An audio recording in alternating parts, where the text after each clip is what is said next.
mumbled a voice off to his left. "Always looking to put his foot on a black throat. You saying the truth, brother. Only reason police up here to watch out for them white stores. So right." Police car doors slammed shut, and the cruisers drove away, their sirens on. The crowd began to drift back to their stoops, to the drinks they had left on bars. Alfred passed an old man who lived in his building and grabbed his arm. "You see who they caught?" The old man shook his head. "They hustled him away too fast." "Just one?" "Yeah, a couple got away." Alfred pushed his way out of the crowd and onto a side street. He had to think. The three who got away would split up and hide. If James made it, there would be only one place for him to go. Alfred circled toward the park, his hands in his pockets, his head low. He kept his feet moving slowly. Police cars cruised by, and he felt eyes staring out at him. Keep walking slow. It was quiet in the park. Couples were drinking and whispering on the grass, and the transistors were turned down. He saw the rock, big as a truck, outlined against a purple-black sky, and his feet moved faster over the small rocks, over the low thicket of bushes. He dropped to his knees and wriggled through the tangle of stunted, twisted trees that hid the opening beneath the huge rock. On his elbows, he crawled into the cave. He'd forgotten how small it was. He could barely sit up. The thin layer of loose dirt on the flat rock floor was cool against his palms, and his head touched the jagged rock ceiling. He drew his knees up to his chest and held them. He slowed his breathing and strained his ears for James. He tried to remember the first time he had been in the cave, 10 years ago. James was there too. He was hardly ever in the cave without James. Alfred squeezed against the back, James up front, poking out his head to see if the coast was clear. They were just little kids then, running away from older boys like Major, who tried to hold them up for nickels on the street. They'd break and run when they saw Major coming, circle around till they were out of sight, and then sprint into the park. They'd scramble through the underbrush into the cave, shaking and out of breath, clapping their hands over each other's mouths to muffle the laughter. After a while, James might start his imitations. He would be Mrs. McCormick, their public school principal, pressing his lips together until they almost disappeared, fluttering his eyelids. "Children, without education, man is a savage beast," and they would collapse into hiccuping laughter. And then James might screw up his face and make his eyes bulge like Rick, the white college boy who ran the summer program. "Gotta hang in there, guys. Can't lose if you hang in there." They liked Rick, who showed them how professional basketball players took foul shots and how to throw curveballs. They were getting good, too, until Major and Sonny and Hollis began hanging around the playground, making remarks and kicking balls out of their hands. One summer, Rick just didn't come back. A twig snapped outside. "James?" he whispered. There was a soft, scampering sound, and then quiet again. Squirrel. James had found the cave the summer they were rock hunting. James had a library book on rocks, and they spent days just wandering around the park, filling their pockets with little rocks that matched the pictures in the book.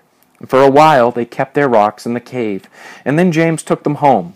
He was going to arrange them in a cardboard box and bring them to school in September. James's father came home drunk one night and dropped all the rocks down the air shaft. Far away, a police siren whined. Alfred shivered. "Come on, James, make it, man, get away." He moved his head, and dirt fell off the ceiling of the cave into his eyes and mouth. He remembered the night his own father left home forever. He was 10. James sat with him then in the cave. They talked, and it made him feel a little better. And James was there 3 years later when Alfred's mother died of pneumonia in the city hospital, sitting with him all night, whispering, "I'm going to be all right, Alfred. I'm going to stick by you. We're partners, right?" And then they crawled out of the cave, and James walked him back to his new home with Aunt Pearl and her 3 little daughters. "Come on, James, where are you?" Alfred's legs began to cramp and stiffen. Tears streamed down his cheeks. James tried to talk him into staying in school. "Can't get a good job without that piece of paper, Alfred." James was going to be an engineer and build things. Alfred could help him. They'd make a fortune and drive back to the neighborhood in a white Cadillac and go right to the cave, crawl on the ground in their silk suits, and pull out any little kids who they found in there and buy them something really fine. It'll never happen now. I quit school, and after all that talk, James quit 4 months later. He pinched his calves to stop his legs from falling asleep. 5 minutes. Give him another 5 minutes. James didn't even look for a job. Started hanging around with Major and Hollis, believing them when they said the white man would never let him build anything but garbage heaps. He started going to the club room in the basement of the building where Henry's father was superintendent. Maybe the partnership started busting up then. If only James had come to the movies tonight like every other Friday night. And that burglar alarm. How could I forget about that burglar alarm? He moved his head again and tasted more dirt. Maybe the police caught James. Or maybe he got away and had a better place to hide now, with Major. Slowly he crawled out. It was pitch dark. The big rock was hard to see against the black sky.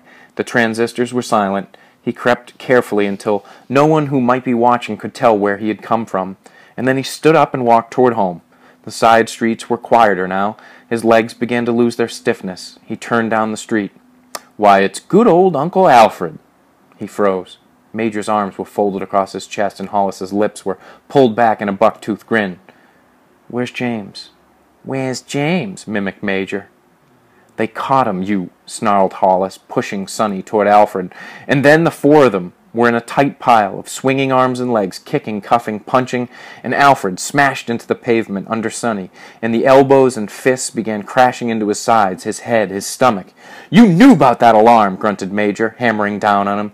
I forgot, I would've...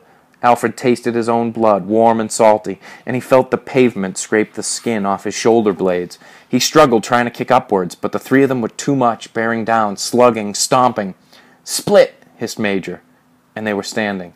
We'll get you, and they were gone. Far down the block, two patrolmen, one black, one white, walked lightly, looking over each other's shoulders, glancing up at the rooftops. Alfred dragged himself into an alley and crawled painfully behind a garbage can.